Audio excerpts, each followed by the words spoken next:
예, 오늘부터 시작된 일본의 대한국 수출 규제. 아베 총리가 왜 이런 조치를 취했는지 살펴보기에 앞서 우리 국내 경제에 끼칠 영향부터 짚어보겠습니다. 산업팀 송경화 기자 나왔습니다. 안녕하세요. 안녕하세요. 예, 일본 수출 규제 내용부터 좀 살펴봐야 될 것 같은데요. 이번에 규제 대상에 포함된 반도체 핵심 소재가 무엇이고 네. 어떤 식으로 규제를 하겠다는 건지 궁금하네요. 네. 이번에 규제에 포함된 소재가 크게 세 가지인데요. 네. 먼저 반도체 공정에 사용되는 포토레지스트와 에칭가스가 있습니다. 예, 어렵네요. 말이 좀 어렵죠. 예. 포토레지스트는 반도체 원판에 예. 회로를 새길 때 사용되는 물질이고요. 네. 에칭가스는 네. 세척할 때 쓰이는 네. 소재입니다. 둘 저희가 다, 그런 네. 소재 부품까지 다 정확하게 알아야 되는 건 아니죠? 네네. 예, 예. 그런데 둘 다 반도체 공정에서 빠지면 반도체를 완성할 수 없을 정도로 필수적인 소재이고요. 예. 혹시 반도체가 우리 수출 전체에서 예. 얼마나 좀 차지하는지 알고 계시나요? 한 20%, 30% 정도 되나요? 아, 네네. 예. 거의 비슷한데요. 작년 수치로 보면 20.9%를 차지하고 있습니다. 20.9%요? 네, 반도체 예. 하나만으로도 이렇게 큰 비중을 차지하고 있고 중추 산업이라고 볼 수 있죠. 예. 그래서 이런 소재가 하나라도 빠지면 차질이 커지기 때문에 우리 예. 경제에도 큰 영향을 미친다고 볼 수 예. 있습니다. 한 가지 더 설명을 드리면 플루오린 폴리이미드라는 또 물질이 있습니다. 예. 네, 이거는 스마트폰 디스플레이를 만들 때 사용되는 물질인데요. 예. 올 하반기에 삼성전자에서 폴더블 폰을 내놓을 예정인데 그런 기판을 만들 때 꼭 예. 필요한 물질이라고 볼 수 있습니다. 이 세 가지 수출 규제를 하면 네. 바로 산업계에 타격을 미치게 되는 겁니까? 네, 실제 시행되면 그렇게 예상이 되는데요. 네. 예전에는 그 일본산 소재를 수출을 할 때 예.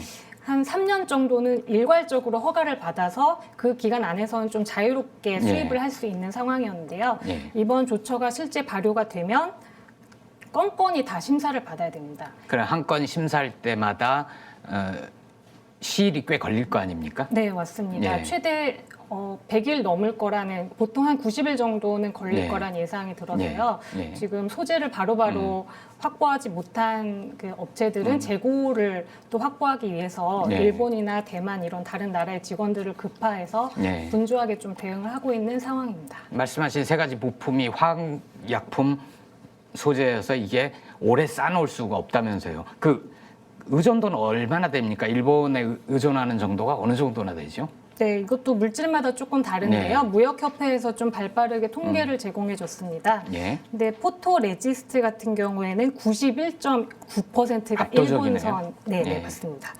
그리고 아까 스마트폰에 사용된다고 했던 플루오린 폴리이미드는 예. 일본이 93.7%를 제공했고요. 예. 그 나머지 에칭가스는 조금 그 수입선의 다변화가 이루어져서 예. 수입액 가운데 일본이 43.9%, 예. 그 나머지 중국이 46%, 대만이 한 10%이 정도로 예. 좀 다변화가 돼 있습니다. 그러니까 우리 그 관련 업계들 반도체 산업이나 전자산업 이런 데서 그 부품을 재고를 잔뜩 많이 갖고 있지 않은 형편이라면 네. 실제로 타격이 곧 이어질 것 같은데 산업계 움직임은 어떻습니까? 네, 지금 업체들은 사실상 비상사태라고 얘기를 하고 있고요. 예. 말씀하신 대로 재고를 오랫동안 보관할 수 없기 때문에 예. 길어야 한 두세 달이라고 합니다. 두세 달. 네. 그러니까 두세 달은 버틸 수 있는 건가요?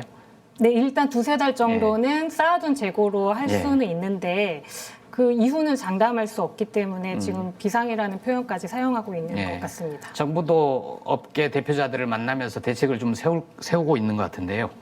어떤 대책들이 좀 마련되고 있습니까? 오늘도 홍남기 부총리 주재로 네. 대책 회의를 하는 것 같던데. 네. 일단 지금 90%대 이르는 소재 일본 의존도를 좀 낮춰야 되는데 예. 그럼 좀 국산을 많이 사용하면 되지 않냐 이런 생각이 바로 떠오르잖아요. 그래서 지금 중소 중견 기업들 중에 그런 물질들을 생산하는 업체들이 일부 있지만 아직은 예. 좀 활성화가 안 된 상황입니다.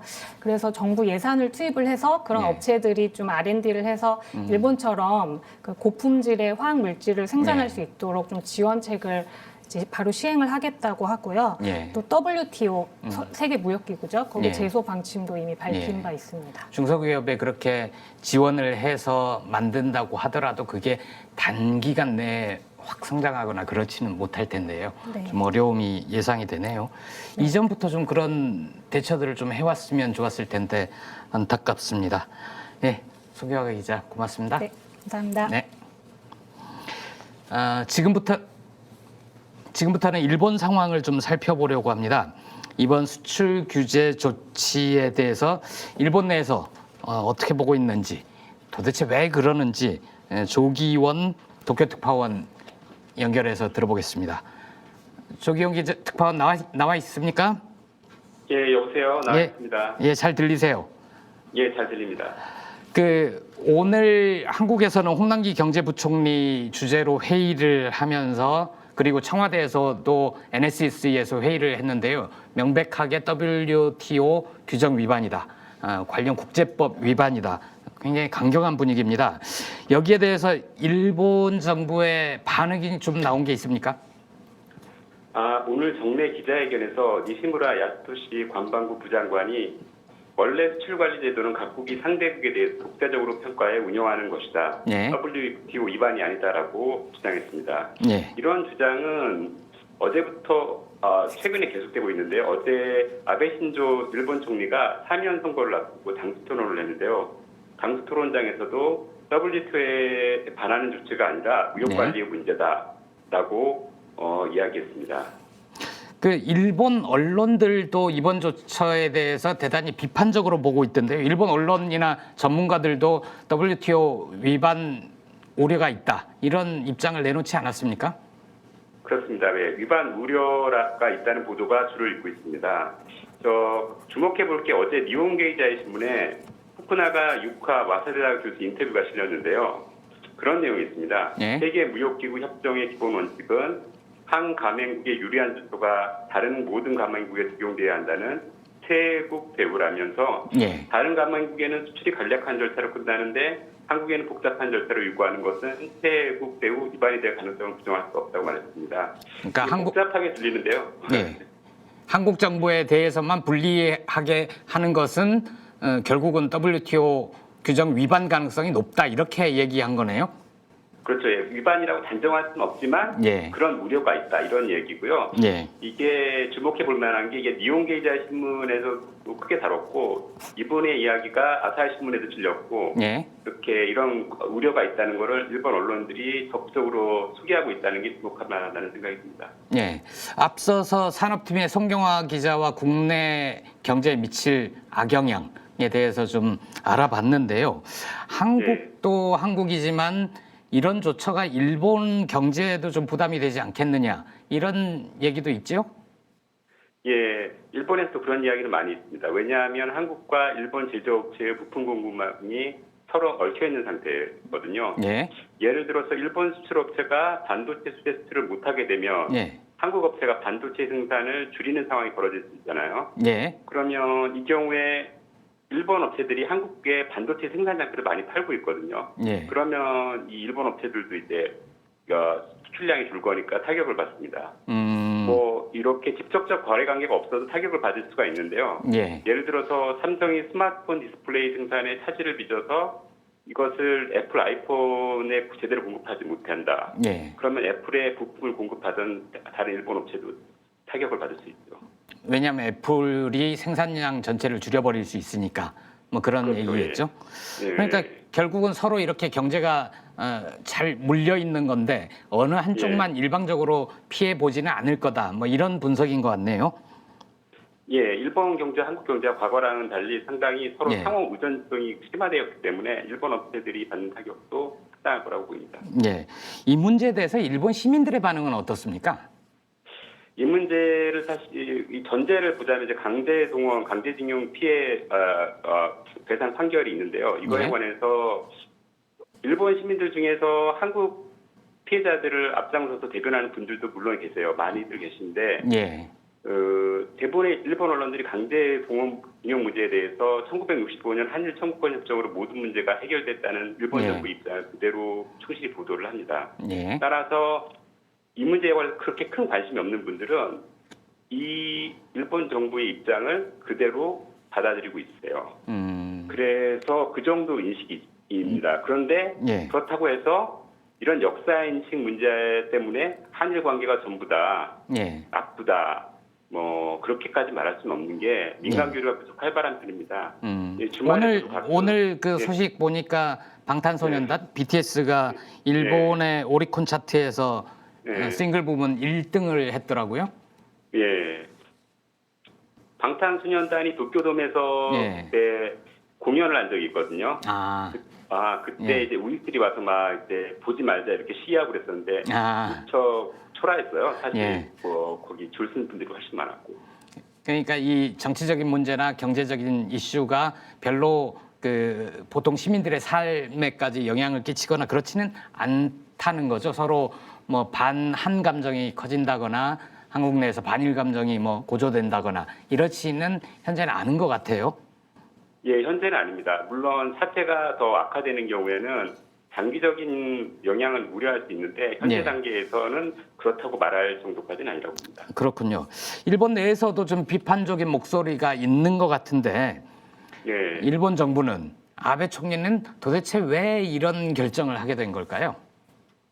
예, 일단 아베 신조 총리가 한국에 대해서 강경 자세를 취하는 것이 자신의 지지층인 보수층을 아마 결집하는 효과가 있다고 판단하지 않았을까 싶습니다. 예, 선거를 좀 앞두고 있죠.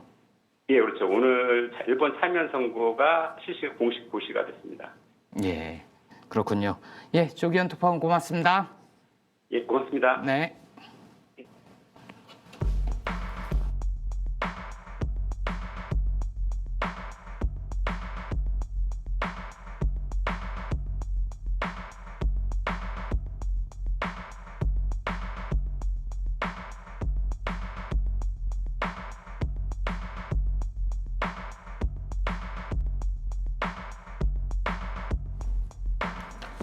예, 앞서 도쿄 특파원과도 잠깐 얘기를 나눠봤는데요. 이제부터는 아베 총리가 수출 규제에 나선 진짜 이유, 그리고 이 문제 어떻게 풀어가야 할지 조금 더 자세히 살펴보겠습니다. 도쿄 특파원을 지낸 일본통입니다. 한승동 전 한겨레 논설위원 나와 계십니다. 안녕하세요. 예. 오랜만에 뵙는 것 같습니다. 예, 예. 예, 방금 조기현 특파원 얘기 좀 들으셨을 예, 텐데요. 아베 총리가 지금 이 시점에 수출 규제에 나선 것이 참의원 선거와 오는 21일 참의원 선거와 관련이 있는 것 같다라고 얘기를 했거든요. 예. 우리 대법원이 그 강제징용 배상 판결을 내린 거는 한 8개월 지난 거잖아요. 예. 그동안 꾸준히 준비를 해왔다고 봐야 되나요? 그대로 준비해왔다고 봐야 되겠죠. 근데 예. 우선 사면 문제는 확실히 가장 예. 큰 요인 중에 하나라고 생각해요. 21일이 참여연 선거인데 예. 참여연 선거에서 이번에 그야말로 압승 크게 이기지 못하면은 그 지금 아베 정부가 지금 내건 그 개헌이라든가 예. 이런 자기들의 일련의 정치적 어젠다라든가 이런 것들이 조금 흔들릴 수 있고 집권 기반 자체도 상당히 어려워질 가능성이 있어요. 왜냐하면은 예. 2006년, 2007년도에 그 1차 집권 때 예. 1차 집권 때 한 1년밖에 못했거든요.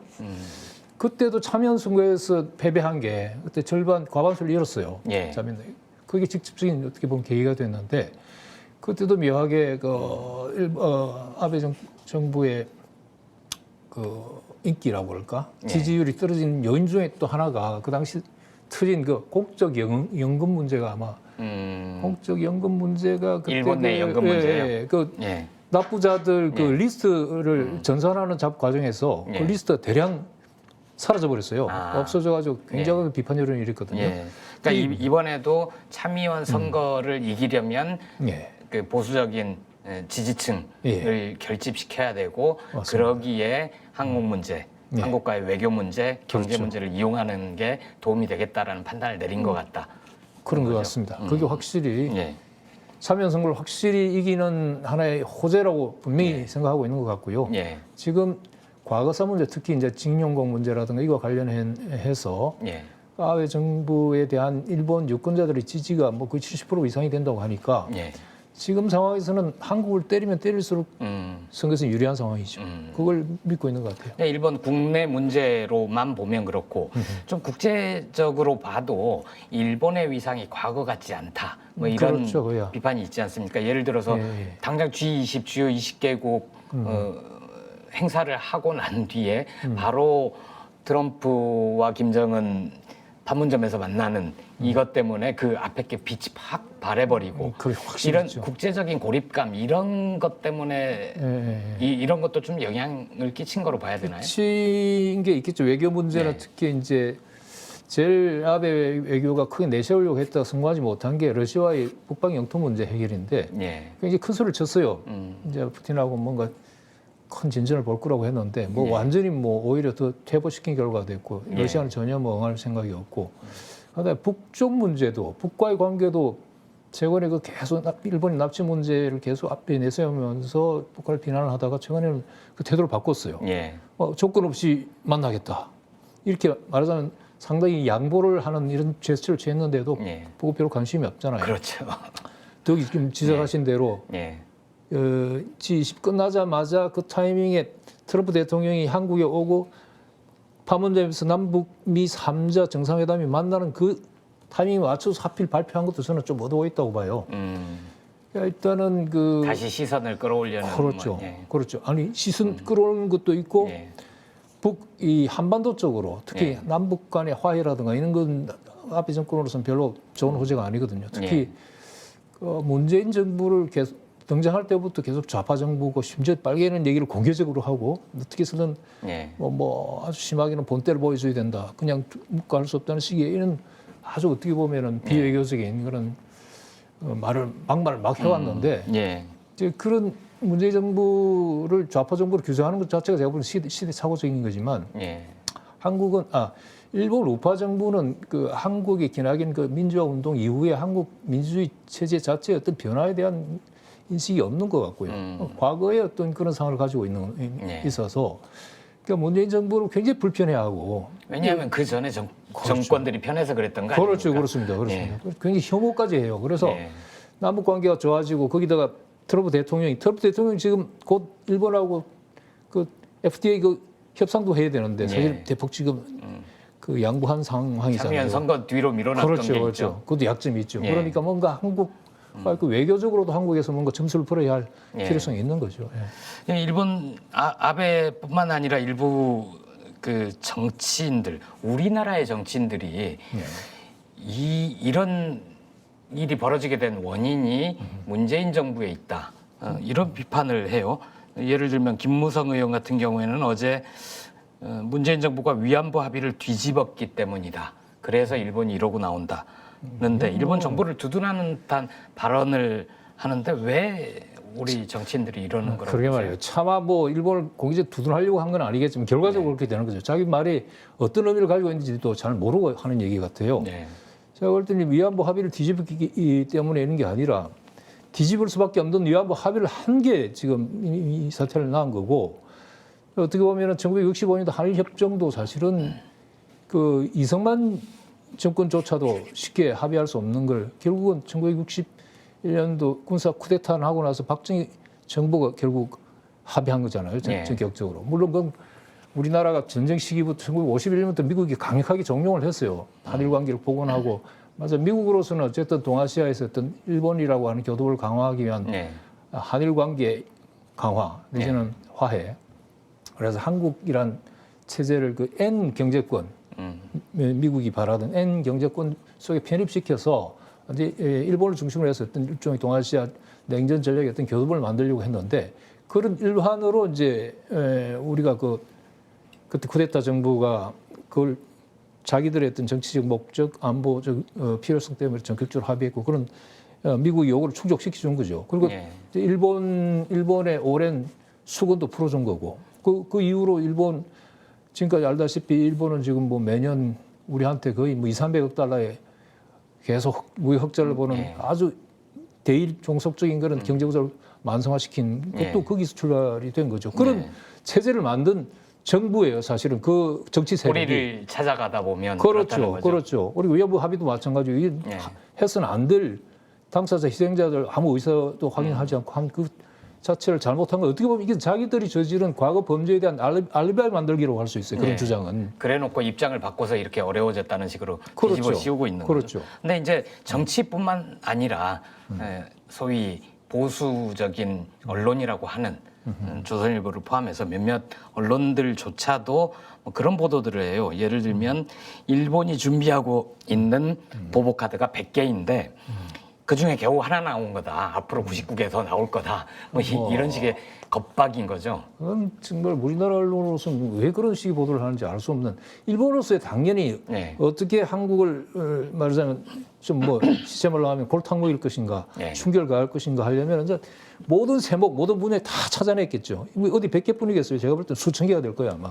그중에서 가장 뼈아픈 그리고 자기에게 그 타격이 적은 걸 골라 세 개를 딱 때렸는데 저는 이게 이런 식으로 해서 뭐 그렇게 일본이 나는 장기화할 수 없다고 보고 저는 이건 중장교육을 보면 결국 일본한테 아주 절대적으로 일본 이게 마이너스다. 우리가 불리한 것도 아니고 네. 우리는 어떻게 보면 그런 오랜 장기간의 어떤 대일 종속이 구조화된 그런 체제를 다시 되돌아보고 구조 자체를 바꿀 수 있는 어떤 전화위복의 계기도 될 수 있고 예.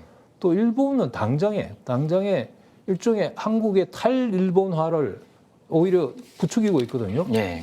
그러니까 일본의 어떤 정치적인 필요에 의해서 어떤 무역 체제 자체를 이런 식으로 상대방이 급소를 찔러서 교란시켜 버린다고 한다면은 기존에 어떻게 보면 저는 항상 그 샌프란시스코 체제라고 하는데 미일 동맹 체제 하에서 안정적으로 이렇게 이루어졌던 동아시아의 어떤 안보 질서나 무역 체제나 경제 질서 자체가 지금 일본의 행위에 의해서 큰 교란에 처하게 됐는데 그렇다면 우리 기업도 일본의 어떤 정치적 필요에 의해서 마음대로 번복이 가능하다면은 예. 안정적으로 믿고 이때까지는 이 반도체 기술이라는 것도 소재 부품 기술이라는 것도 우리가 반드시 기술이 없거나 개발할 여지가 없기 때문이 아니라 일종의 수평적 국제 불업 체제거든요. 예. 그러니까 각국이 자기가 잘하는 거나 혹은 비용이 싸게 먹히는 거나 이런 걸 특화시켜서 서로 이게 수평적으로 분업하는 것이 윈윈이 되기 때문에 서로 네. 개발을 안 하는 거죠. 그러니까 일본이 지금 잘하고 있고 품질도 좋은데 우리가 굳이 그걸 우리도 경쟁체를 만들어야 되겠다고 해서 막 그렇게 하면 비용도 많이 들고 또 가격 경쟁력도 없고 오히려 그렇죠. 싸게 그렇죠. 저쪽 거를 쓰는 게 더 그렇죠. 낫다 해서 그동안 의존도가 그렇죠. 커졌다는 그래서 거죠. 우리가 많은 돈을 좀 수입을 해오잖아요. 예. 그러니까 일본한테 우리는 굉장히 큰 고객인데 예.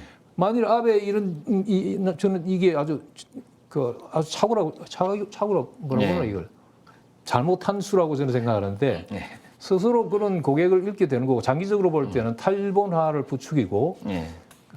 일본은 스스로 왜냐하면은 이 아까 말한 그런 수평적 분업 구조라고 하는 것이 그게 서로 상호 신뢰가 있어야 되고 예. 상대방이 나의 약점을 벗고 어느 날 갑자기 나의 급소를 찌르지 않을 것이라는 믿음이 있어야 되거든요. 그렇죠. 그러니까 우리 굳이 그런 어려움을 감수하지 않고 상대방이 물건을 사고 우리가 잘한 걸 또 저쪽에 예. 팔고 이거를 말하자면 지금 근본적인 그 구조 자체를 일본이 지금 흔드는 행위를 한 것이고 예. 이건 내가 볼 때는 이런 동아시아 무역 질서, 안보 질서에서 일종의 별로 저는 개인적으로 뭐 마음에는 안 들지만 일종의 맏형이라고 그럴까 보스 예. 역할을 해온 미국을 크게 자극할 거예요. 제가 볼 때는 미국 자체가 왜냐하면 이게 미국은 계속 일본을 믿고 저렇게 가도 되느냐 뭐 이런. 그렇죠. 예. 왜냐하면 지금 중국하고 무역 전쟁 중에 헤게모니 전쟁 중인데 예. 그렇다면 강력한 중국 대중 공세 정책을 펴야 되는 데 있어서 한일 관계도 중요하고 한미일 삼각 공주 체제도 중요하고 미국으로서는 한미일 삼각 동맹을 맺고 싶은데 지금 일본의 이런 행위 자체는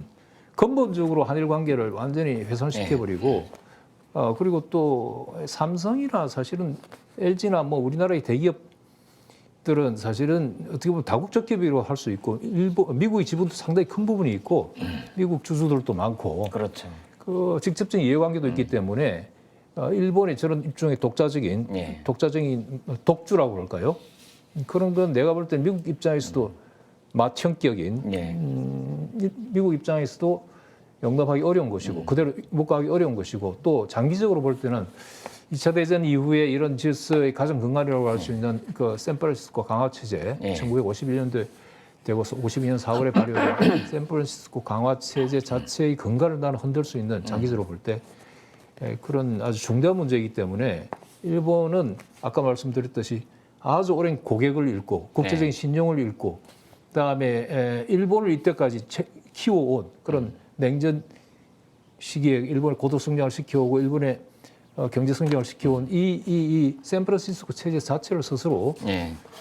허물 수도 있는 그런 굉장히 뭔가 잘못된 수를 뒀다고 저는 그러니까 생각합니다. 장기화될 경우에는 그런 건데 그렇습니다. 지금 방금 지적해 주신 부분이 하나는 경제적인 측면이고 또 하나는 국제 정치, 예. 안보적인 측면인데 저는 전자의 입장에서도 저도 잘 이해가 안 가는 게 미중의 무역 분쟁도 결국은 나 당신 물건 안 사잖아요. 그렇죠. 혹은 거기에 관세를 많이 부과를 해서 맞습니다. 부담을 주는 건데 일본의 저 조처는 당신 물건 안 사, 한국 물건 앞으로 우리 안 살 거야가 아니라 우리 물건 안 팔 거거든. 뭐 이런 식이어서 결국은 경제적인 측면으로도 악수가 될 그렇죠. 가능성이 안 예. 팔겠다는 거는 우리가 안 팔면 한국이 대단히 곤란할 거야. 그렇죠. 한국이 곤란에 더 초점이 두어져 있고. 근데 내가 볼 때는 그 최근에 그 한국의 그 반도체 부분이나 이런 첨단 소재 부분에 있어서의 그 일본과는 아직 그 격차가 있다고는 하지만 한국이 굉장히 약진을 했거든요. 삼성이나 이런 그 성취도 굉장히 큰 거죠. 그리고 일본에는 옛날에 우리가 그 어릴 때부터 쭉 봐왔던 도시마나 소니나 뭐 히타치나 이런 그 정말 전자산업, 그러니까 첨단 절비한 전자산업. 그 예. 정말 세계를 제패했던 그런 예. 전자산업들이 지금 거의 다 몰락했고 최근에는 그 JDR이라고 해서 정부 예. 주도하에 다시 만든 그것도 완전 실패했잖아요. 그래서 그 운영권이 대만하고 중국으로 넘어갈 정도로 지금 몰락했단 말이죠. 근데 예. 이런 부분도 나는 그런 것을 치고 이제 대신 올라오는 그런 예. 한국 산업에 대한 일종의 그 좀 눌러놓겠다는 그런 심리도 작용한 게 아닌가. 예. 일본 그 지금 나이 든 보수 우파들은 너희 그런 생각을 할 수 있는 아주 생각 자체가 굉장히 과거에 고착돼 있거든요. 그러니까 어떤 분은 그런 어느 경제학자는 그런 분석까지도 하더라고요. 정치적으로 이전에 그 일본과 가까웠던 정부가 아니어서 대단히 불편해서 한국 경제를 어렵게 만들어서 단기적으로 그렇죠. 앞으로 있을 선거에서 이전처럼 좀 편한 정권이 들어서기를 맞습니다. 바라는 거 아니냐. 그게 레짐 체인지예요. 레짐 체인지고 지금 우리나라 우파들이 그게 호응하고 있어요. 그러니까 안팎으로 왜 일본하고 빨리 그 화해하고 손잡지 않냐고 계속 닥달하는 이상한 정치 세력들은 무조건적인 한일 관계를 복원해야 되고 주장한다는 사람들은 네. 사실은 일본 우파 권리하고 똑같아요. 네. 그럼 말하자면 한국 정부한테 이유 따지지 말고 무조건 일본에 굴복하라는 얘기인데 네. 그게 지난 70년 동안 진행되어 온 말하자면 한일 간의 불평등한 그 종속과 그런 관계인데 그걸 우리는 지금 어떻게 보면 한국은 굉장히 힘이 커졌고 그다음에 네. 국제관계 자체가 그대 중국의 등장이나 미국의 상대적인 힘의 저하, 상대적인 일본도 상대적인 저하인데 이런 어떤 국제 정세의 어떤 급변 정세를 우리가 충분히 잘 네. 활용하면은 이제까지의 그런 불평등에 가까운 그런 국제관계나 대외관계를 교정할 수 있는 주로의 찬스라고도 할 수 있는데 그리고 네. 남북관계, 이 분담관계도 그런 건 관점에서 해소할 수 있는 굉장히 좋은 네. 찬스를 맞이할 수 있는데 우리는 계속 우리 스스로가 일본 우파들과 같은 그런 고정된 과거 시각에 네. 초점을 맞추고 계속 그 과거를 복원하려고 한단 말이에요. 너무나 퇴행적이고 누구를 위해서 남을 위해서 그러니까 우리나라 좀 뭐 이런 얘기 예전부터 그 뉴라이트 저기 사고방식 같은 그런 걸 난 버려야 할 때라고 예. 봅니다. 그래서 이제 일본이 왜 저러지? 아베가 왜 이 시점에 저런 결정을 내렸지를 판단하는 데 있어서 앞에서 얘기한 대로 오는 21일 참의원 선거를 겨냥한 거다. 보수층 결집을 겨냥한 거다. 그렇다면 참의원 선거 이후에 양국에 협상을 하거나 아니면 좀 흐지부지 돼서 이 조치가 그런 게 있었나 싶을 정도로 그렇게 될 수도 있고 아니면 다른 목적 한국 정부 혹은 문재인 정부가 대단히 어려워지기를 바라는 뭔가 좀 다른 복선을 깔고 하는 거라면 뭐 대선은 좀 남지 않았습니까? 그때까지 그렇죠, 좀 그렇죠. 장기화될 수도 있고 어느 쪽에 무게가 실린 거라고 보세요? 저는 이게 일단 딱 쳤어, 급소를 쳤어. 일단 예. 기선을 제압하긴 했는데 제가 예. 볼 때는 그 뒤에 지속성이 없고 예. 일본이 그 다음에 취할 수순이라는 게 난 별 거 없을 것 같아요. 일본이 비자 뭐 등등 하면 오히려 그거는 직접적으로 일본에게 타격이 되고 예. 한국 내에서 일종의 지금 관광객만 봐도 750만 대에 295만씩으로 거의 3배 이상 차이가 나는데 그렇죠. 4배 가까운 차이가 그러니까 나는데 우리 국민들이 일본을 엄청 여행하는 가는 게 거죠. 한 몇 배 더 되는 거죠. 한 4배에 가까운 거죠. 예. 그런데 만일에 그렇게 해서 계속 감정을 건드리면은 네. 한국 내에서 사실은 우리 한국은 민주화 이후에 일본하고 우리하고 다른 게 뭐냐면 일본 관광객이 한때 확 떨어진 이유가 뭐냐면은 이명박 대통령이 울릉도 가가지고 그 발언하고 나서 확 떨어졌거든요. 예. 말하자면 일본은 우리 한국에 비해서 오히려 정치적인 일반 대중들의 그 관광조차도 정치적 영향을 많이 받아요. 근데 네. 한국은 별로 영향을 안 받아요. 나는 그게 민주화 효과라고 생각하는데 굉장히 성숙하죠. 성숙한 예. 거죠. 그런 면에서는 훨씬 한국이 민주적인 그런 국가라고 할 수 있고 예. 나는 이런 사태가 어떤 한국 관광객이나 혹은 민간 차원의 교류가 잘못되는 쪽으로 가서는 안 된다고 생각해요. 두 예. 나라는 그건 계속 더 좋아져야 된다고 생각하는데 근데 아베 정부가 계속 저걸 고집하거나 저런 식으로 가면은 그것도 악영향을 받는다고 봐야죠. 그렇겠죠. 그렇죠. 근데 그렇게까지 예. 못하리라고 보고요. 네. 일본이 저렇게 나오니까 오늘 그 청와대가 국가안전보장회의 예. NSC 상임위원회를 열어서 바로 입장을 발표했네요. 예, 예. 그 일본의 수출 규제 조치는 세계무역기구 WTO 규범과 국제법을 명백히 위반한 거다.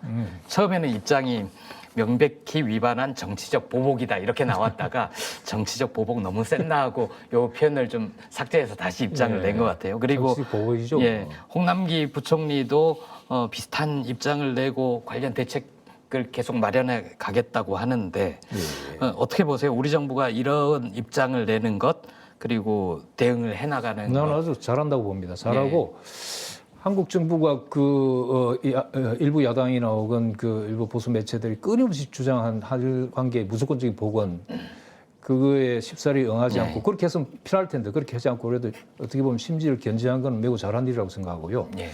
그다음에 앞으로도 계속 그렇게 해야 되고 말했듯이 그런 민간 부분이나 이런 것들은 뭐 다치지 않게 가능한 한 예. 이렇게 계속 살려나가는 게 나는 좋다고 예. 보고요. 그런 면에서는 우리 정부가 난 잘하고 있다고 생각합니다. 마지막 질문이 그거거든요. 한일 관계이 예.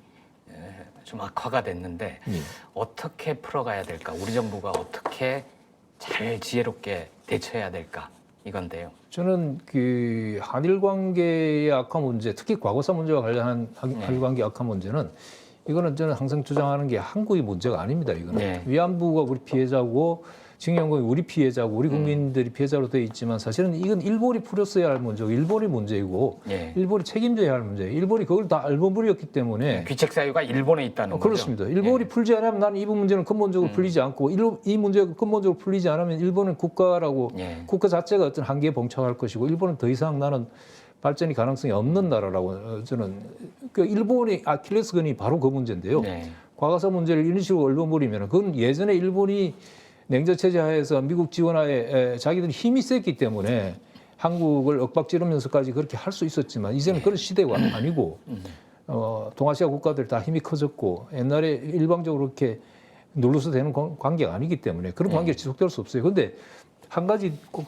지적하고 싶은 것은 일본의 아베 정부의 지금 수뇌부들을 중심으로 한 그런 좀 우리로 지금 노틀이라고 그러냐 올드맨들이 이런 변화를 전혀 실감을 못 하고 있어. 그리고 그 사람들이 어떻게 보면 우물에 갇힌 개구리처럼 한국의 변화도 전혀 인정하지도 않고 네. 과거에 사는 사람들이 말이에요. 그리고 그들이 정치적 궁극적인 목적도 자기 아버지 할아버지 세대의 영광스러운 과거 일본 군국 일본의 과거를 꿈꾸고 있는 이상한 어떻게 보면 반동적이랄까 과거 지향적인 그런 사고 방식을 갖고 있기 때문에 우리가 그게 동조하거나 그쪽을 지지하거나 할 아무런 이유가 없어요. 우리는 오히려 아베 정부나 그런 어떤 과거 대행적인 그런 일본 세력을 일본 시민운동과 같이 합세해가지고 그대로 고립시켜야 돼요. 고립시키는 것이 동아시아의 장기적인 평화 번영을 위해서는 아주 필수적인 그런 거라고 생각합니다. 근데 좀 걱정스러운 게 참여연 선거에서도 일본의 야당이 좀 든든한 건강한 야당이 있어서 그렇지가 않잖아요. 한국 스타일. 예, 그래서 좀 걱정이 되는데 점점 이 새로운 시대의 흐름을 읽지 못하고 일본이 저렇게 스스로 고립의 길로 가는 것 같네요.